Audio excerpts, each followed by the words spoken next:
Hi everyone, in this video we are going to see about a document involved in the shipping process. As we know, there are a lot of risk involved while transporting the goods from the place of origin to the place of destination through seaways. So it is important for the goods to get insured transporting through seaways by marine insurance. Let's see about marine insurance in detail. Marine insurance, it is an assurance that the goods are dispatched from the country of origin to the country of destination are insured. It is a contract of indemnity. That is, the insurer can claim for the loss incurred and he cannot gain any profit out of the insurance. The marine insurance basically covers the loss or damage of the ships or the cargoes. That is, if the ship get collided with another ship or it gets sinked so that the cargoes have to be thrown into the sea, all that kind of loss will be covered through marine insurance. And this term is basically for the goods are transported through sea. So marine insurance, it is also known as the contract of marine cargo insurance. Moving on to the importance of marine insurance, it is required in many import-export trade proceedings. That is, the parties involved in the marine insurance are liable for the payment of goods under insurance. Moving on to the subject matter of marine insurance, it goes beyond the contractual obligation. That is, the several value documents necessary for buying it before dispatching the export cargo. The parties involved in marine insurance are the forwarding agent, the exporter, and the importer, and it can be taken by anyone involved in the transit of goods. It is easy to get marine insurance in India. That is, within the geographical boundaries of India, all the banks and financial institutions provide marine insurance. And there is a Marine Insurance Act which came into existence since 1963. As per the Section 3 of this Act, the insurance can be extended for the loss or damage of the goods, and the insurer will be at the risk to bear the charges, and the insurer will consider all the certainty of the goods in case of misfortune sustained during the marine ventures. Moving on to the principle of marine insurance, there are totally 5 principles, and the first principle is that principle of good faith. That is, the parties involved in the marine insurance should have absolute trust between them. That is, the insurer and the guarantee should have a trust between them.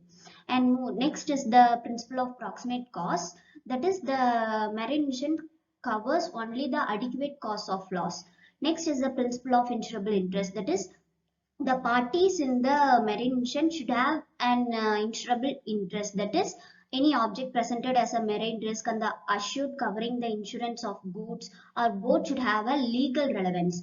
And the next principle is the principle of indemnity. That is, as said before, the marine insurance is the contract of indemnity. That is, the insurer can get only insurance for the adequate loss and the actual loss involved in it. That is, the insurer cannot get any gain out of the insurance and they won't get more than the actual loss.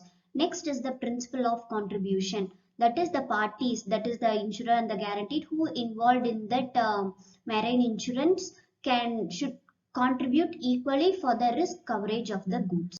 Moving on to the types of marine insurance, there are totally 4 types. They are freight insurance, liability insurance, hull insurance, marine cargo insurance. The freight insurance covers the goods that compensate the loss of freight. That is, if the ship got sinking in the middle of the sea, at that time there might be a chance of throwing the freight or the cargo into the sea. That kind of loss will be covered using the freight insurance. Then the liability insurance is covers the liability occurred during the when the ship got crashed or collided with another ship. And the hull insurance covers the whole hull, that is namely the ship. It covers the transportation against the damages or accidents. And the marine cargo insurance, it is a policy for the insurance of the goods dispatched from the country of origin to the country of destination. Moving on to the types of marine insurance policy, the first policy is the floating policy. That is, it is also known as blanket policy. It is a like of open policy which is taken for one-time insurance. That is, it provides the insurance coverage against all the shipment made during that period. The exporter may need to declare periodically. If it is for a time, the details of all shipments made during that period, the type of goods, the modes of transportation, destinations, etc. will be declared under this policy.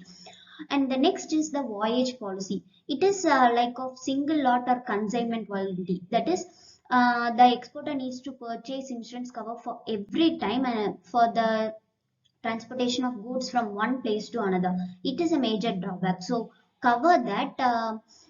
Open policy on the other hand will be taken to ensure the shipments automatically.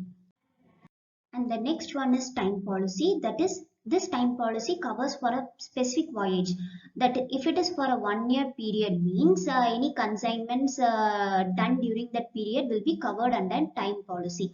Next one is mixed policy. It is a mixture of two policy. That is the voyage policy and the time policy. Then the named policy. That is, under this policy, the name of the ship will be mentioned in the insurance document stating that the policy is issued in the name of the ship. The next policy is the port risk policy. This policy is taken to ensure that the safety of the ship when it is stationed in the port. If any damage or loss occurs to the port and it affects the ship, then this policy covers the risk of damage or loss for the ship. Next is the fleet policy. That is, if the owner has more than one ship means all the ship will be covered under this policy. Even the old ships will be covered under the fleet policy. Next is a single vessel policy. That is, this policy covers only one vessel under the marine insurance. Next is the blanket policy. That is, the owner has to pay the maximum amount to buy this policy. The one thing to be noted under marine insurance is that the marine insurance does not cover any intentional loss or professional insolvency or any repairs. This kind will not be covered under the marine insurance. Hope you all have got an idea about marine insurance. Thank you.